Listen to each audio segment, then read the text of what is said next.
Now, as Mike just mentioned, the federal Liberals have now decided after a caucus today that they will vote for the HST bill that will help Ontario and BC create the harmonized sales tax. The party even held a special caucus meeting to decide what to do this morning. Listen to what Liberal leader Michael Ignatieff had to say today right after that meeting. Let's listen.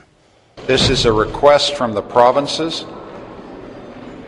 because they believe it'll improve the competitiveness of their economy and create jobs. We will support this legislation in Parliament. That was not what I would call a demonstration of much enthusiasm for support, but Michael Ignatieff there saying he's respecting the will of the provinces. But the question is whether voting for the controversial tax will lead to votes against the Liberals in a possible next election. To discuss the politics and the difficulties about this decision over the HST, I'm joined now by two British Columbia Liberals, Keith Martin and Suk Dhaliwal, to talk about this. Gentlemen, thanks for being here. Keith, let me start with you. You heard your leader, the clip there. He didn't, obviously, as I said, he wasn't very enthusiastic in his support. Tell me about the debate which went on over the HST, because I know you yourself have written articles and have talked about how damaging the HST could be in British Columbia. Well, obviously there are different views within caucus, but there is a third way, Evan, that we could pursue this. There's certainly benefits that the HST has to our economy, but in our province of British Columbia, some people are going to be hurt, and four major sectors are also going to be hurt. So I've said, why don't we consult with both consumers as well as with the private sector, apply the tax to only that which the PST applied to, drop it 2%, and say to Mr. Harper, you've got a $1.6 billion carrot on the table for BC. Keep it there so Premier Campbell can actually make sure that the negatives are mitigated and the positives are actually accentuated. But Keith, why didn't your leader outline, if those are actually the conditions under which you think the HST legislation should be passed, why weren't those stipulated today, this morning, by the leader? Well, Mr. Ignatieff has actually made his decision and has been very, very clear on this. I think he's certainly listening to the provincial premiers and what the benefits are going to be. But I personally still think that there's a third way forward, and certainly I'll be working with them, working with my party to see if we can actually take this in a third way so we can mitigate the negatives and accentuate the positives. Suk, let me get to you on this. In the last by-elections, the NDP say they won a seat. Finn Donnelly essentially campaigning against the HST. Many people think Liberals, including both of you, could lose a seat based on the HST. Tell me about your party's support of this. Will this hurt you politically?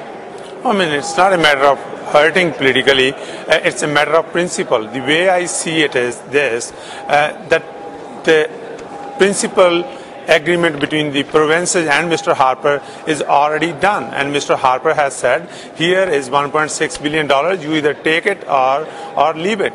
So they have formed that agreement. Now, we being responsible, accountable and integral, we got to make that decision, whether we want to say no or yes. In fact, there's only one choice right now, is work with this. In fact, where Keith said, this is the way Harper should have done from the beginning. He should have consulted the public at large. But in fact, he came in and he supported this legislation 6 months ago. And then 3 months ago, he said, well, this is not my issue. This is a provincial issue. In fact, nobody wants taxes. I don't want my taxes to go up. Neither do you, nor your viewers. Well, then explain to me, Keith, if both of you are saying nobody wants their tax to go up, you don't like the way this legislation is. Keith, I'm reading from an article that you wrote here. The timing and execution of this tax has been terrible, and it will hurt our tourism, home building and restaurant sectors, exacerbate job losses that are already bad in the recent economic downturn. So given the fact that you don't think it's being done properly, are you disappointed that your party is supporting this legislation for the HST? Well, my view is obviously different from what the outcome was, and I think that Suk and many of our colleagues in British Columbia also held the same view.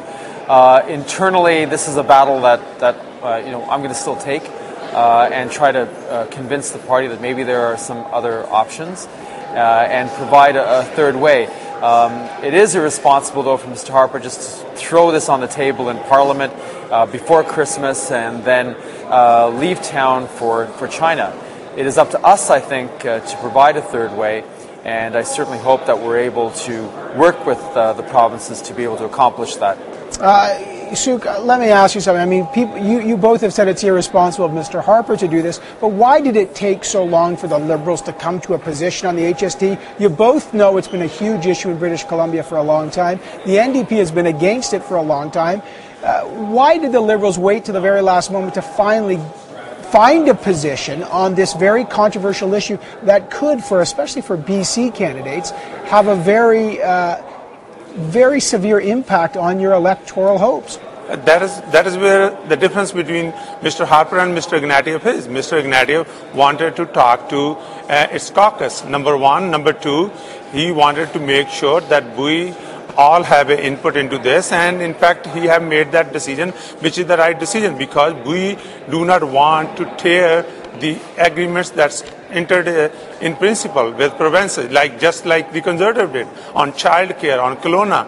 You know, he wanted to think about this, he wanted to talk to people, and he wanted to talk to the caucus, and he came up with the decision, and now here we are, and we support that decision wholeheartedly.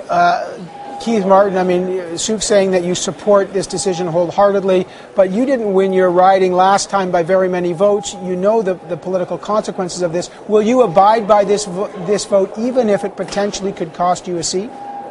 Well, I think it's a matter of doing the right thing, and what each of us as members of Parliament feel that our constituents are telling us. And I've always said that it's our job to take our constituents' wishes to Ottawa, not Ottawa to our But this is a whipped vote, Mr. Martin. You have to take your party's position to your constituents in this case.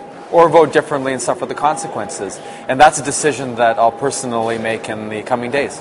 Oh, so you haven't made that decision yet? Correct. Suk, have you made your decision? Oh, I did. I already told you, because I'm going to support my leader in this decision, and based on that, if we want to earn the trust of the Canadians to be the next government, then we got to act responsibly, with accountability, with transparency, not being opportunists, just voting against the Conservative for the sake of voting it. Right? Keith Martin, Suk Dhaliwal, I want to thank you so much for talking openly about how difficult this decision is. Thank you. Thank you. Coming up on Power and Politics, breathing new life into the old home of the Maple Leafs. That story and a lot more coming up on Power and Politics. Stay with us.